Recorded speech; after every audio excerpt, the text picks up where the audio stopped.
What Mosaic is a boutique. And I said, what we need to reclaim is the boutique essence and culture of Mosaic. This could be God's way of going, I need to shake you loose so that I can reform you in a new way. To be really clear, we're not leaving Los Angeles. We're just leaving this corner.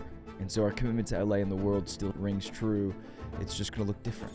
One of the shapers of culture is how rapidly you adapt to change. And now we have an opportunity to almost reignite that culture of love for change, of being adaptable, agile, innovative, creative, imaginative. You were listening to the Mindshift podcast. My name is Erwin McManus, and I'm joined today with two of my greatest friends, my co-host and father, Erwin McManus, and my great friend and longtime brother, Carlos Pimentel, pastor of Mosaic Hollywood. How are you doing today? I'm doing good. Excited to be here. You doing good, Dad? I'm doing good. I think this is kind of fun. We're doing a hybrid. We're taking our worlds of Mindshift and Mosaic and having a conversation that's really very poignant and specific to the community of Mosaic. Yes, very, very much so. And so I think this is something normally on Mosaic's podcast, which is your podcast, we would post the messages. Right. But we wanted to talk about the last week or so post-Easter with all of the crazy things happening at Mosaic. And so I don't know how we're going to do this. We're going to edit around some things, but we wanted to have a conversation more in a podcast style to break down all of the things that need to be communicated week to week. So how are you? Do you want to walk us through what happened post-Easter? Yeah, I think maybe at first we'll create a little chronology, right? Because Easter is obviously the biggest weekend of the year for us, and really leading up from Palm Sunday, then Good Friday, and then Easter Sunday, which began on Saturday night. So we had all these different gatherings all over the place. And it was an incredible weekend to see thousands upon thousands of people, nearly 8,000 people in all of our campuses come together for Easter. And then on the aftermath, that Monday is sort of like the calm after the storm. Everyone's exhausted. Everyone's just absolutely beat, just trying to recover from all the work of those 8 days of incredibly intense work. And then on Tuesday, came to work. We were already focusing on the next week and the months ahead. And that afternoon, we received a FedEx package that let us know that we were being given our 60-day notice to leave our location here in Hollywood. And so it came very abruptly, came unexpectedly, and it was really quite a surprise for everyone. And so Elisa called me because she received the FedEx and let me know. And immediately I realized we have to move very, very quickly because our last day here technically is June 22nd is our last Sunday, because by the 23rd we have to hand the keys over and be gone. And so really it was a matter of a countdown. Just that our glass got flipped. The sands are coming out of the glass. We have 2 months to prepare everything, not only to vacate the building, to move all of our equipment, our speakers, our chairs, our equipment, and not only to mobilize thousands of people and let them know where we're going when we don't even know where we're going. And so it began a journey. So that next morning, Wednesday morning, I met with our team here, our staff, let everyone know what was happening, and felt we needed to talk to our leaders, our families, and our givers very, very quickly. So we planned a Zoom call that night, and then for everyone who missed, we planned one for the next day. And within 48 hours, I'd communicated everything. What's interesting is that on April 24th, which was Thursday, that was exactly 14 years from when we opened up our first gathering on April 24th on an Easter Sunday. So it feels like it's an incredible full circle to begin here on April 24th and really to begin the process of transitioning into a new space, into a new future on that same week. What was it like receiving that news 2 days after one of the biggest wins of our year? All right, Carlos, you have to be honest. Yeah. I wasn't done finishing the question. Go for it. No, go. No, go. Carlos, I'm just kind of wondering, when you first heard the news, I think I called you, right? Mm-hmm. What was your immediate gut feeling? Me and Aaron were together actually. So we jumped on a FaceTime with you, and the moment that we saw your face, we knew that something was not something happened. And we know you for a long time, so we've been through different seasons and did a lot of hard things together. So like my heart immediately dropped. I was like, something's wrong. What's happening? And I was shaking. Like I was nervous when you started sharing the news. But I think at the same time, like it was just beautiful to see how you took that moment and immediately you got so excited and so alive and giddy and like happy. And me and Aaron was like, okay, like this is a good thing. Like here we go. So Aaron and I both got on the little Super 70 the Super e-bikes. 70 and just went around Hollywood. Just try to kind of like get away from everything that was happening. But yeah, in the moment, it felt like there was definitely a weight, like a heaviness to the moment, but also like the way that you brought the news to us. I felt like it immediately pulls into the future, into what we're creating, what we're trying to create now. I'll tell it from my perspective. We were sitting together after an Easter kind of debrief, breaking down at a round table with all of our team and kind of getting the highlights and the lowlights and all the things that we could do better and all the things that we can celebrate. And it was a really big Sunday. Easter was amazing. We launched our campus in Calabasas with our team out there, and that was really, really exciting. We did a Good Friday, we did an Easter Sunday, and we knew immediately that Monday's like that rest day, that day of rest, the day of us trying to recover. And then to be in the office, I jumped into that meeting of the debrief. We get the FaceTime from you, and then just like the way that happened, you asked me like, what are you doing? And I'm sitting with Carlos. You go, okay, put me on speaker. And then we're on FaceTime, and then immediately you go, hey guys, I have something really important to tell you. And then you froze. Like the actual call froze. I don't know if you remember. I hung up immediately and called you right back and was like, I'm so sorry. I don't know where you're at, but the connection's bad. So my heart just sank because I'm like, I don't know. We've been through so much in the last season of life. Who knows what could happen? And then to get that news, and then we're sitting there, and then for you to be so excited and also be to transfer the importance and the weight of a decision in a moment like this. And really a decision that wasn't ours. We had been talking about new campuses and what does the future look like, and I was asking a lot of questions, and we were dreaming, and then we saw Lisa walk through the gallery space where we were meeting, and at this point it was just me and him. Everybody else had gone back to work and doing their things. And Lisa walks through it, and we both said something like, that was weird. She doesn't normally just walk the building like that. And so we had waited for her, going like, did you already know? And you were waiting to talk to you, then to tell us. And she was like, no, I was just doing my like mid-afternoon like stroll through the building, make sure everything's good. And I felt this weight of wow, maybe a little bit of release, and then also this, what are we gonna do? And we jumped on the e-bikes, and we were like, okay, well, let's just enjoy the town and maybe get our anxiety out. But as we like build towards the future, I think that anxiety, now that we process it a little bit, comes with excitement. Mosaic really has been known for its ability to boldly move into the future. So, and into the unknown. How do you see that looking for us in the next coming weeks, as we have now the countdown of 8 more weeks left in this building? Yeah, I don't want to diminish the weight of the loss. Back in 2019, we did our campaign Here to Stay, and we did everything we knew how to do,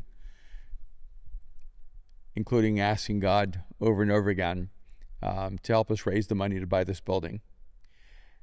They were asking for $20 million. It would probably take another $5 million to renovate it, to make it usable for the long term. So we knew we needed to get somewhere to 20, 25 million. And we put our heart and soul into that effort, to that campaign. And I did something I really don't enjoy doing. I became a development guy and just went out and just tried to raise money and talk to person after person, family after family, couple after couple, and talk to my friends who don't even come to Mosaic or don't attend here. And it really, if I could put a list of the things that I hate to do, I hate raising money. I hate asking people to give. And it's just not something I enjoy. but I did it, and I did it to the best of my ability. And I just want to go step in that moment for a moment, because we raised about $4.8 million. And I did feel a deep sense of my own inadequacy to be able to accomplish this task. And at the same time, I knew that and I don't want to use any fatalistic language, but I knew that if God wanted to, he would open up someone's heart, someone's, pocket. The resources would come from somewhere or someone. And it only takes one person who sees the vision for this and the need for this. And for me, it was, I've never had an overwhelming need to have buildings. I've never led the church to buy property. I've never tried to mobilize us to have locations or buildings. And so that was never the highest priority for me. But I did feel that the opportunity to stay in Hollywood was historic, that this was an iconic corner, that the chances of a church being on the corner of Hollywood Boulevard and La Brea are outlandish. And I did have a very strong sense, and I still do, that the city will never know what it's lost when we leave. And that the church as a historical force will not understand for years what it's lost. But I will say, 100 years from now, when people look back on how cities are shaped and how Mosaic was here and how there wasn't that movement to buy this property across, in a sense, the Christian movement, it was an incredibly short-sighted moment. This is bigger than Mosaic. To have a church that teaches the scriptures and invites people to know Jesus in this iconic corner has been a historic opportunity and was a historic loss. So I don't want to diminish it. Losing this has massive historical implications. Property like this will never become available again in Hollywood. Saying that, one of the things you have to learn as you grow in your faith and as you walk with God is that there are things in your life that you'll have wanted to have happen that do not happen. And how you contextualize that and how you understand that will have everything to do with your faith journey. And so I never had a doubt that God was good, and I never had a doubt that God could. So I had to release it at some point and go, it's not my job to solve the problems that only God can solve. I solve the problems I can solve, and that God gives me the wisdom and the ability to do. And so I already had put that away in my heart, going, well, we couldn't buy the building, but you never know. Maybe God will just drop that person and it'll happen. And so when we received the 60-day notice, it was for me the closing of a chapter, even in terms of the possibility of what God might do. And but I'd already sensed that for at least 2 years. While we were in the quarantine and coming out of it, there was a significant shift in the city. And you felt the hollowing of Hollywood. The thousands upon tens of thousands of young people who used to flock to the city for the movie industry, for the world of storytelling and creativity and art. It felt as if that rush of humanity was dissipating at a dramatic rate. And that Hollywood, because of its lack of vision for a future, was actually losing its position as a cultural shaper around the world. And so for the past 2 years, we've had conversations about Hollywood has always been a metaphor, but now it's becoming almost a remnant of an era in the past. And so my heart was already asking the deep question, where is Mosaic going to make its greatest impact? And I don't think I could have psychologically ever said, we're leaving while this building was still possible for us. I really put that in God's hands and said, God, we're going to stay here and fight and be a light and be salt until you end this chapter, which is what gave me so much instantaneous peace. because I did not ever want to end this chapter. I think I would have stayed here until the last day, for the last breath, fighting for the city from this spot. But when we got the notice, I thought, okay, this is God saying, I'm releasing you from this chapter of Mosaic Story so that you can now write the next chapter of Mosaic Story, which is why, even though there's a sense of melancholy and of nostalgia, of gratitude and loss, there's also an incredible sense of exhilaration and excitement about the future.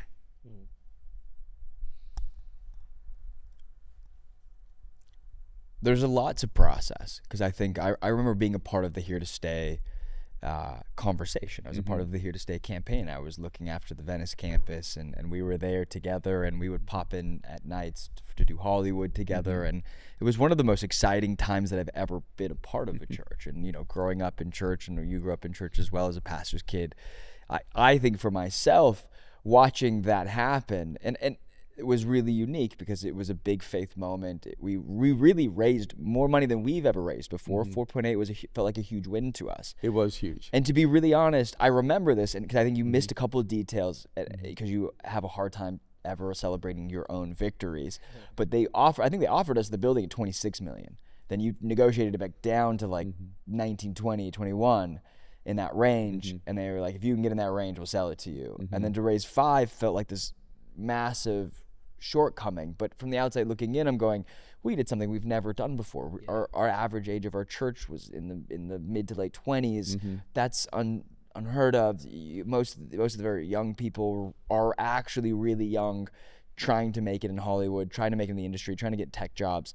So the tech industry coming into Venice was really unique, because the Venice, Playa, Culver City world, that hadn't really ever happened. So during COVID, we had this huge influx, and pre-COVID, of like Google and Snapchat and Netflix and Apple really building outfits here. And so that really shifted from, you know, it's hard to build a community of strength financially when most young people are making under, you know, $40,000 a year. And then we did Venice, and we had a high engagement of giving, and then it was like these other satellites almost had higher engagement of tithing and offering, versus our main campus that was the flagship and known around the world, had the largest attendance but the lowest engagement, because really our turnover was, I think I read a study that was, and we talked about this a lot pre-COVID, was 380,000 young people moved to LA, and then within 18 months they've gone back home or to a new city. And so we had this, and we would make this joke internally, like, when you look out into the room, who the heck are these people? But we really meant it. Like in Venice, for 5 years, we kind of knew, you know, we knew who was new, and we knew who had been with us. Because most of the time, if you had been with us, you'd been at our house at a barbecue, or you'd been in the backyard at a team night. And so here it was like you could legitimately do a new intake every 4 to 6 months. Leading in that process is always really unique. But I do think that this journey, one, I want to commend you, because your great leadership got us through COVID. If it hadn't been for the amazing generosity of our community releasing those funds to go, hey, that's not building allocation, that's just survival. And you had said that if we don't raise the money for this building to buy it, we're going to use this to forward the mission of the church. Yeah, and what's interesting to me is when we raised that 4.8 million, then COVID hit. And then LA went nuts with an 18 months quarantine. I mean, no, you did it, and then 3 months later, we were still in the Here to Stay thing. And then COVID hits. And so March hits us, right? And the reason I bring up the quarantine part of it is that I talk to people in other parts of the country, like, you know, VU in Miami. They were shut down for a week. You know, when I talked to Craig Rochelle, like Oklahoma, I don't know if they were ever shut down. And my perception was that every church in America and across the world was shut down for a year and a half, but that just wasn't the case. We were in Hollywood, and so we were shut down probably longer than any church in the Western world. For like a year and a half almost. Yeah, it was 18 months. And if you were a church in a major city on the West Coast, it was in New York, it was a different story. And the fact that we had raised that money did several things. One, we had just started renting the Rialto Theater which was in abysmal shape. In fact, it was in the movie La La Land as the symbol of deteriorated Hollywood. I remember speaking at that when I remember us doing the first interest nights at that venue, and it was summer. It was like June or July, and it was no, I'm not joking. Like, it was, you would sweat your face off while you were doing the interest night. We had to keep the interest nights so short because it was how much you could just survive and not sweat through your clothes. And then I remember preaching there for the first time in the winter, like a few years later, and it was still, I mean, we did church there for 2 or 3 years while it was decrepit. Oh my gosh, it's so bad. It should have been condemned, probably. And there should have been. It's the location for the infamous Rocky Horror Picture Show. So like the community would do a Rocky Horror Picture Show there every year because it was like nonstop. Oh, continuous. Yeah, it was like the continuous running. I don't know how because the lights barely turned on. This is not an understatement. And just frankly, just all these androgynous or very hedonistic sculptures and artwork, and it was nasty, it was run down. And when the pandemic hit, we had this interesting moment because we talked to the owners. We said, how about if we raise the money to renovate it, then we'll get a long-term 15-year lease, and we'll negotiate our payments based on our investment on restoring the building. And they said yes, but then I was gonna have to find a way to have to shut down the building for a year to renovate it and afford to rent another place for the church. But when COVID hit and the quarantine happened, it was shut down for 18 months, and we had the money in the bank. So we were able to allocate $3 million to the renovation of the Rialto Theater. So at the moment we reopened after the quarantine, the theater was beautiful and pristine and gorgeous and had so much impact on the community, on both South Pasadena and Pasadena, because of what Mosaic had done. We could not have timed it better to have everything shut down so that we would have that period of time to restore that entire theater. And at the same time, we were able to mobilize and use this space here in Hollywood as a global production house and get messages out to the world multiple times a week. And we had over 400 Mosaic houses across the world of people who were joining us during the pandemic and made our community from here their community across the world. And during that pandemic, our giving actually went up by around, I think, 19% during the pandemic. That's great, And what's so fascinating to me is that if we had not done the Here to Stay campaign with one idea in mind, we would have not been ready to face the challenges that came at us that we could have never predicted or imagined. It's like God prepared us and gave us a war chest. Without that war chest, we would have not made it for the next 3 or 4 years until this day right now. And so that's what's exciting for me now is we worked at preparing to do one thing, and God shifted it and gave us the resources to take on a greater challenge. During that season too, that's when we completely renovated this room. Like, this used to be the complete blacked out like theater. We had vibe. like 100 lights going So on. many lights. The massive truss that went through the whole room, and we were shooting in here every day for 6 or 7 months, and ended up being a year and a half. And I think sometime mid 2021, this building was falling apart pre-COVID, and when we tried to buy it, and that was the unique thing, being like, we're buying a building that sucks. No, we knew it was falling apart. And not the location didn't suck, but the building was old, and it hadn't been touched really since the 50s, I think. And until we had come in, and then you guys had, the first 3 years had done a lot to the building, and that stuff after 10 years, just the wear and tear of that. So we had to go through and like, every bathroom needed fixing, every room needed painting for the most part. And so much of the behind the scenes we left ugly, because we knew we're not gonna spend money on things that doesn't actually affect the attender, the person who comes on a Sunday week to week. So what's next? Because we talk about the next chapter. We talk about, the nostalgia of what is now, but in 8 weeks, the future is going to look a lot different than what's happening right now. And how do you guys manage that? How often do you guys talk? What is that looking like? Are we doing the NBA drafts for volunteers to distribute to different teams? how many campuses are going to come out of this one? What do you see for the future? Can I just say that in a moment like this, it's actually I've been working at Mosaic for I think 12 years, and it is incredible to be following Pastor Erwin in a season like this, like with there's so much uncertainty and there's not like a lot of clarity with what's going to happen. The speed that you move is incredible.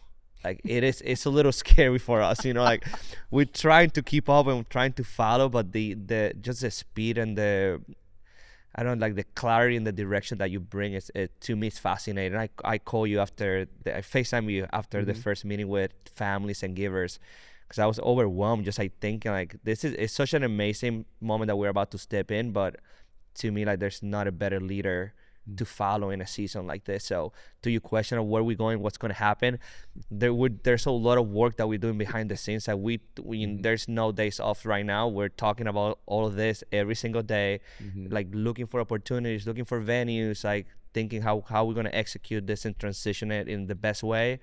But to me as a leader, there's so much trust built into this moment. I don't need that much certainty right now. I know that I'm following the right person and that God is doing something through the season. And where we're going to go, Pastor Erwin jokes about this, like we really don't know. We know that we have Calabasas. We know that we have South Pasadena, our campuses right now. And there's other places that we want to be, but right now we're just knocking on doors everywhere to see what's next. Yeah. You mentioned what we did to the building here in Hollywood at the end of the pandemic. And I remember, Aaron, you came to me and you said, I want to paint it all white. I was depressed. Me, Austin, Tess, Nicole, and like, who? There was like 5 more people in the creative. Yeah. Who? Brian, Nick. There was like, we had bulked up the creative team because we just needed shooters. Yeah. And like, people forget, people were scared in LA. And like, depressed. And it was our team was young and we were, I don't know if we were afraid, but I think I remember having to personally talk to guys going, please come. I promise you we'll be responsible. Like, none of us are wilding out going to see everybody, but please show up to help because we gotta keep Mosaic alive. And then at one point I was just like, I came to you, and I'm like, can we please make this a studio? Because if I sit in a blacked out room for another day, I'm gonna lose my mind. I haven't seen the sunlight. Well, before you gave me that concept, I just basically said, I need you to do something where no one feels they're coming back. I don't know if you remember that. Yeah, I do. I do. When people step into this building, they're going to want to feel like they've stepped back.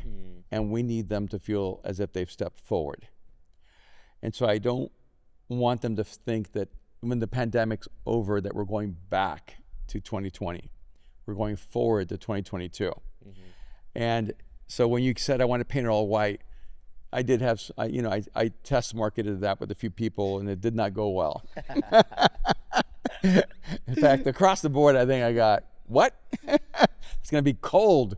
It's not going to, it's not going to work. It's not going to, it's not going to communicate what we want to communicate for worship. And what's crazy, it was one of those moments where I just said, I just want you to do it the way you see it. Make it as extreme. Because sometimes people say, oh, just do it like this, meet us halfway, and then it's garbage. Yeah. Because you don't actually allow a vision to be fully executed. And so we allowed you and your team to fully execute this vision. And what's amazing to me is that not only did it revolutionize the experience here, when people came back, they felt they were coming into the new. Yep. They were stepping into the future. Mosaic wasn't a step into the past. It was a step into tomorrow. But now churches across the world are painting their churches white. And even when they're building new buildings, they're building their auditoriums white. And even people we love and know, they've radicalized their whole view of the aesthetic of a place of worship because really of what you and your team imagined, Aaron. And that's pretty awesome. That's crazy to me. And we almost painted it a few years ago. And I remember going to you and being like, please don't. Like, I think no one's done it really yet. I think it's still really unique. And not that the paint matters, but really the ethos behind it was, I'm tired of sitting in a black room. Why is it that we worship Jesus? in like darkness? Why can't we just do it while it looks like an art gallery? Like, why can't we be the art inside the room? Why can't we just let that be the aesthetic? And we switched it. Like, we have lights popping throughout the room. Like, maybe we have 10 lights in the whole room, but we built these 3 different light fixtures, and people hated it. I remember I got so much pushback. Like, that's gonna look terrible. It's not gonna be eventful. It's not gonna be effective with music, and everything had cues before and strobes and flashes. And I remember just being like, "Are you not exhausted by the light shows? Like, can we not just make it about the art?" You're very minimal. I'm very minimal. Yeah. But I do want to warn you because, Mariah and Carlos and the Mosaic conference team have come to me with some crazy ideas. I heard them. They're going to be great. I just said, I'm excited. I said, go crazy. We're moving out. Do whatever you want to do. Go nuts. And let's make this place an explosion of creativity, of imagination. Let it express our theme, dreams. And I just can't wait to see what happens. Very excited. You're going to go for broke.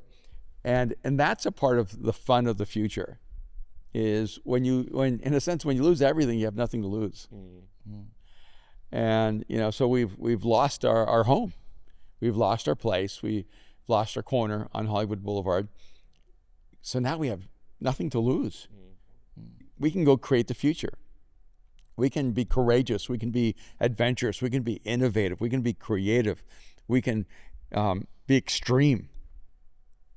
And that's so exciting to me. And really, if we make our focus people, our focus is creating community, a place where people can do life with other people, where the person inside of faith can create a space for the person outside of faith, and where we can know that when we bring our friends, they will have this unexplainable experience connecting to God and feeling incredibly loved and accepted.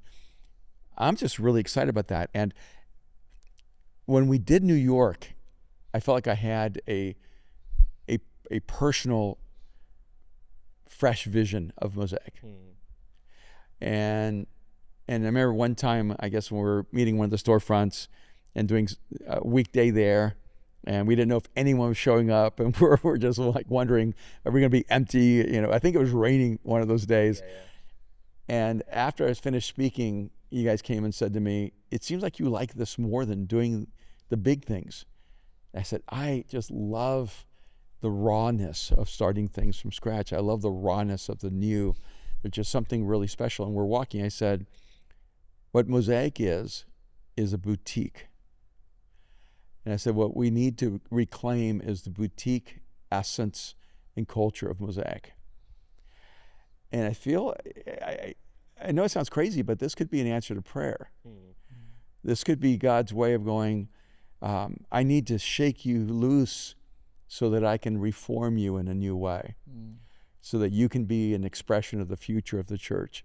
Because whether we like it or not, architecture is informed by culture, but then architecture informs the culture, which is why so oftentimes once you build a building, the culture is set forever.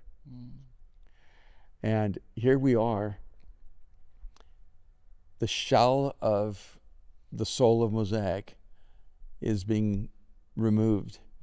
And so now we're leaving without the shell, but we're taking the soul. And we get to recreate ourselves all over the city, which I'm just so very excited about. You talk to us, you talk about this on Sunday and with the team too, about like how now conference, it just has a completely deeper meaning, which I think is crazy that our conference this year is called Dreams. Like it feels like people might be like, do you guys plan this whole thing? Like a year ago decided the theme of a conference that couldn't be more aligned with the season that we're in as a church. I love that on Sunday you were talking about how now conference, it becomes a whole different thing. This is our last conference in this building. The meaning it has so much meaning. I don't know if you can like talk more about like conference. Yeah, I was just so excited that God knew the schedule before we knew the timing.